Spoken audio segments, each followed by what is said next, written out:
ගරුතර මහා සංඝරත්නයන් අවසරයි.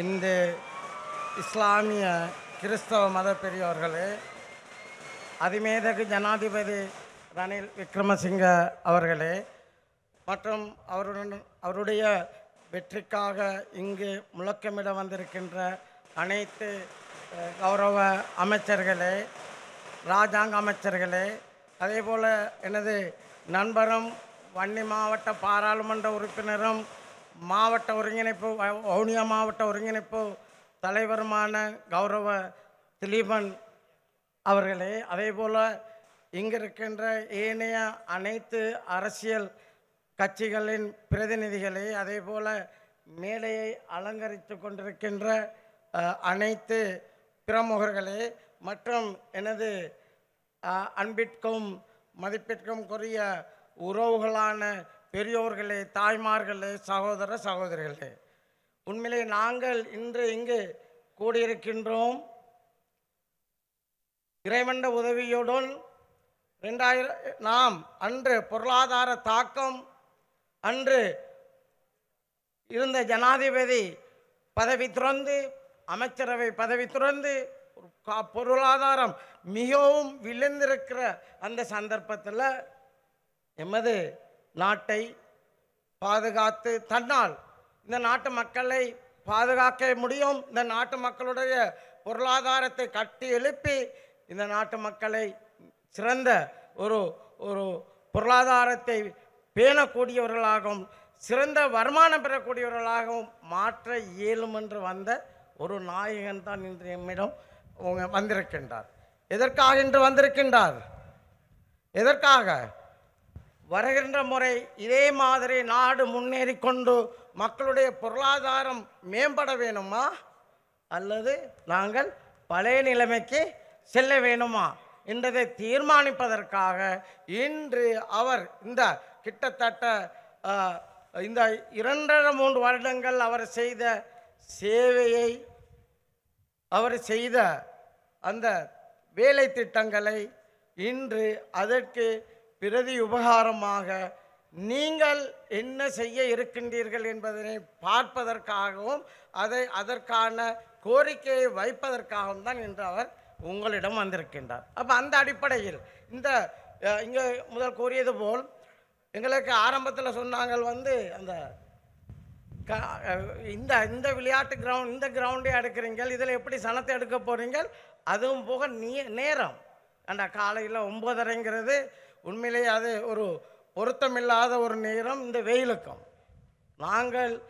எங்களுக்கு தெரியும், எங்களுடைய ஜனாதிபதி அவர்கள் இந்த நாட்டுக்கு செய்திருக்கின்ற சேவைகள், அவர் அந்த அடிப்படையில் மக்கள் நன்றியுடையவர்களாக இருப்பார்கள். அன்று தெரியும் எவ்வளோ போலின் ஒவ்வொரு விஷயங்களுக்கும் அந்த அடிப்படையில் அந்த நம்பிக்கையில் எந்த வெயிலாக இருந்தாலும் நாங்கள் உங்களுக்கு நம்பிக்கையுடையவர்களாகவும் உங்களுடைய சேவை மூலம் நாங்கள் எவ்வாறு எமது வாழ்க்கை தரம் உயர்ந்துச்சோ அதற்கு நன்றி கடன் உள்ளவர்களாக இருப்போம் என்பதுதான் இந்த மக்களுடைய சனத்திரள். அதுக்காக தானே வந்திருக்கின்றீர்கள், அதுதான் எங்களுடைய எதிர்பார்ப்பு. நாங்கள் அந்த அடிப்படையில் இப்போ உங்களுக்கு தெரியும், கடந்த காலங்களில் நாங்கள் பல மாதிரி கேட்கின்றார்கள், ஏன் நீங்கள் இந்த ஜனாதிபதி அவர்களை ஆதரிக்கின்றீர்கள் என்று. நாங்கள் கூறுகின்றோம், அன்று பாராளுமன்றத்தால் ஜனாதிபதி அவர்களை தெரிவு செய்யும் பொழுது இந்த மாவட்டங்களிலிருந்து பல பிரச்சனைகள், எமது வவுனியா, மன்னார், முல்லைத்தீவு மாவட்டத்தில் இருந்த புத்திஜீவிகள் என்ன சொன்னார்கள், மக்களால் நிராகரிக்கப்பட்ட இந்த ஜனாதிபதியாக நீங்கள் வந்த ஜனாதிபதி என்ன செய்வார்கள் என்று நாங்கள் நம்பினோம். எங்களுக்கு அந்த நேரம் தெரியும், சில மக்கள்கள் அந்த நேரம் பொய் வாக்குறுதிகள் பல வகைகளான அந்த தேர்தல் பிரச்சாரங்களில் மக்கள் மயங்கி அந்த அந்த அந்த உரிய அந்தஸ்துகளை எமது ஜனாதிபதி கொடுக்காததுக்கு அவருக்குரிய இந்த நாட்டை உயர்த்த, நாட்டுடைய பொருளாதாரத்தை கட்டி எழுப்பக்கூடிய அவர் என்ற முறையில் நாங்கள் துணிந்து ஆதரித்ததுக்கு பிறகு நான் ஜனாதிபதி உங்களுக்கு தான் போட்டேன், நான் உங்களுக்கு தான் போட்டேன், நான் உங்களுக்கு தான் போட்டுண்டு எல்லாரும் ஜனாதிபதிகிட்ட போனார்கள். ஏன்னா எங்களோட ஜனாதிபதி அவர்களும் எல்லாரையும் நம்பக்கூடியவர், எல்லாரையுமே எங்களோட ஜனாதிபதியில் இருக்கிற ஒரு பெரிய பிரச்சனையே அதுதான். நாங்கள் பல முறை சொன்னோம், அரசியல் அனாதாயக்கப்பட்டவங்கெல்லாம் இன்றைக்கி அவங்களுக்கும் இந்த பாவம் பார்த்து நிதிகளை வழங்கி இன்றைக்கு அவர்களை உயர்த்தி இன்றைக்கு இந்த ஜனாதிபதி சொல்கிறாங்க சிலர், இந்த ஜனாதிபதி அவர்கள் இந்த போட்டியில் இல்லையாம். இது மீடியா கான்ஃபரன்ஸ் வச்சு பொய்யான புழுகலான இந்த புள்ளி விவரங்கள், சரியான புள்ளி விவரங்கள் எமது ஜனாதிபதி அவர்கள் பாரிய ஒரு வெற்றியை பெறுவார்கள்.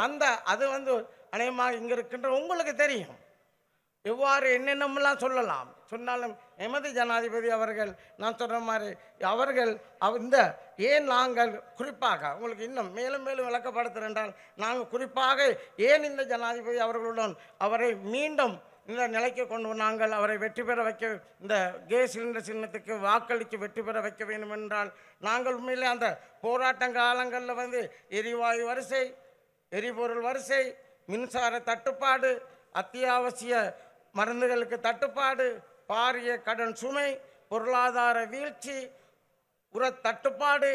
உரத்தட்டுப்பாடில் உரமே இல்லை, அவ்வாறு நிலைமைகள். அதே போல் அதுகளை எல்லாத்தையும் 2 வருடங்களில் சாதித்து காட்டியிருக்கின்றார்.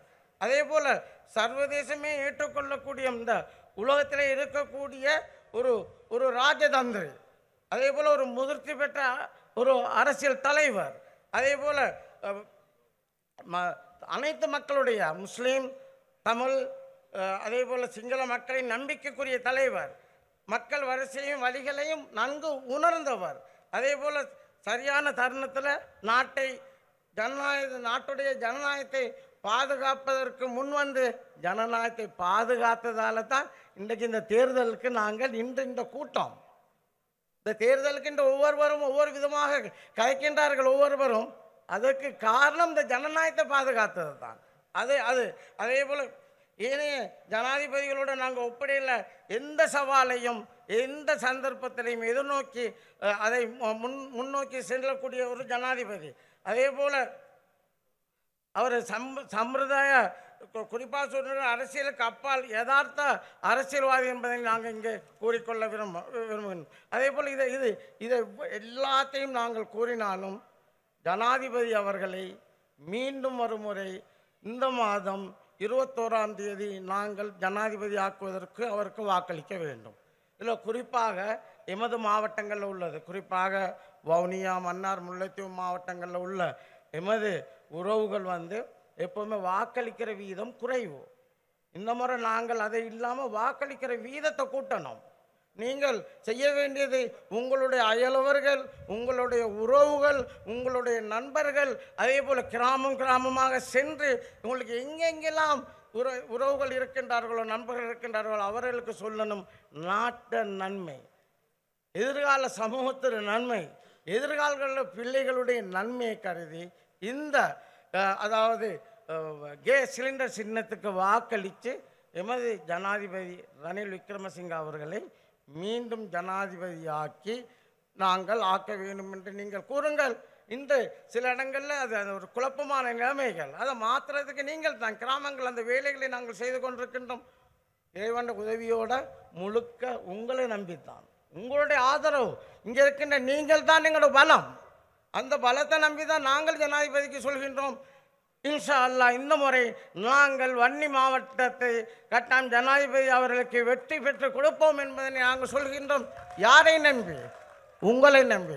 நாங்கள் இந்த விதமாக அதே போல் பல விஷயங்கள் நாங்கள் ஜனாதிபதி அவர்கள் தொடர்ச்சியாக அவற்றை கேட்டுக்கிட்டு இருக்கின்றோம்.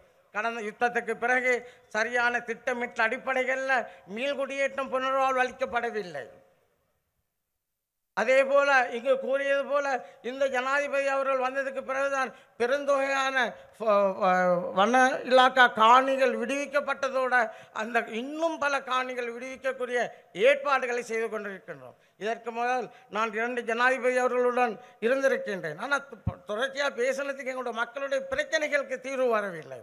அதே போல் விவசாயத்துறையில் நவீன முறைகளில் சில ஏற்பாடுகளை செய்து நான் அதோடைய இராஜாங்க அமைச்சருங்கிற முறையில் எனக்கு தெரியும். இந்த நேரமும் எமது விவசாயிகள் எமது விவசாய பெருங்கொண்ட மக்கள் மேலே மிகவும் அன்புடைய ஜனாதிபதி அவர்கள் இந்த நேரமும் நவீன விவசாய முறைகளை ஏற்பாடுகள், அதே போல் ஒவ்வொரு அந்த செயல்பாடுகள் தான் அவர்களுடைய முதல் அந்த எண்ணமே அதுதான். அந்த அடிப்படைகளில் நாட்டுக்கு சால சிறந்த ஒரு ஜனாதிபதி என்ற அடிப்படைகளில் அவரை மீண்டும் நாங்கள் ஜனாதிபதி ஆக்குவோமா? நாங்கள் ஜனாதிபதி அவர்களை ஆதரித்து அவர்களை ஆக்குவதற்குரிய ஏற்பாடுகளை நீங்கள் செய்ய வேண்டும். உங்களை நம்பிதான் நாங்கள் இன்று அவருக்கு பல வாக்குறுதிகளை கொடுக்கின்றோம். அதுபோல் கடைசியாக நான் சொல்ல விரும்புவது, நாங்கள் வீழ்ச்சியடைந்த நாட்டை மீட்டெடுத்த ரணில் விக்ரமசிங்கவின் வேலை திட்டத்தை மாற்றினால் முழு நாடும் வீழ்ச்சி அடையும் என்பதனை மட்டும் கடைசியாக நாங்கள் எல்லோரும் உணர வேண்டும் என்று உங்களிடம் அன்பாக கேட்டுக்கொண்டு எமது ஜனாதிபதி அவர்களை மீண்டும் ஜனாதிபதி ஆக்குவோம். ரணில் விக்ரமசிங்க அவர்களுடைய கேஸ் சிலிண்டர் சின்னத்துக்கு அனைவரும் வாக்களிக்க வேண்டும். வாக்களிப்பீங்களா இல்லையா?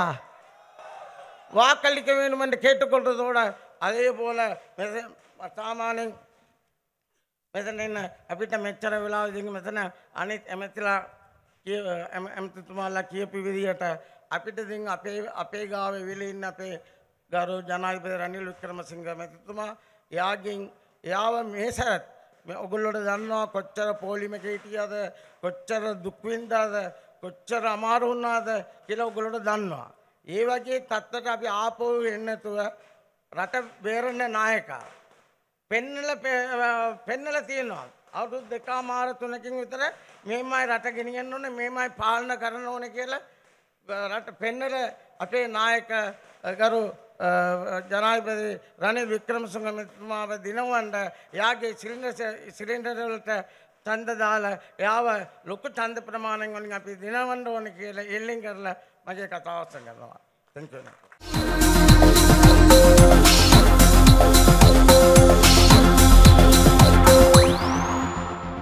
We lead the web news.